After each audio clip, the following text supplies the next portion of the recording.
د ملا برادر په اړه ضد او نقیض راپورونه. آیا ملا برادر رښتیا هم ټپي شوی دی که څنګه؟ نور جزئیات په ویډیو کې را سره وګورئ او چینل سبسکرایب کړئ. السلام علیکم لیدونکو، ستړي مشئ.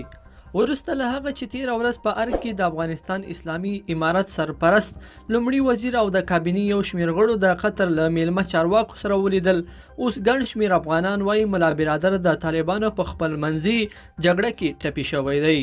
هغه انځورونه چې د وړمې ورځې له رسمي غونډو رسني شول پکې ملا برادر نه ښکاري، او یو ځینې طالب سرچینو هم ویلي چې نوموړي له څو ورځو راهیسې هیڅ نشته دی.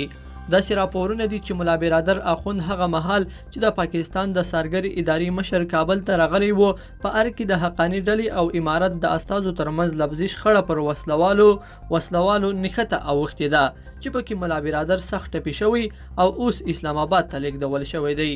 د افغانستان اسلامي امارت چارواکي هم تر اوسه په دې اړه چوپ پاتې دي، خو بل خوا د ټولنیزو رسنیو کارکوونکي نیوکه کوي چې ولې طالبانو خپل مشران له ملت څخه پټ کړي دي. تر دې دمخه له BBC سره د امارت لخوا د لوړو زده کړو سرپرست وزیر هم ویلي و چې خپل امیر یې تر اوسه پورې نه دی لیدلی او کومه اړیکه یې هم ورسره نه ده نیولې.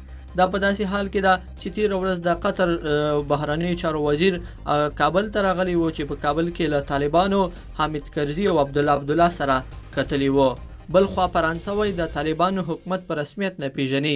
د فرانسې د بهرنیو چارو وزیر چې تمه کېږي ډېر ژر به قطر ته سفر وکړي، ویلي دي چې د طالبانو نوی حکومت په رسمیت نه پیژني او نه به هم اړیکې ورسره جوړې کړي.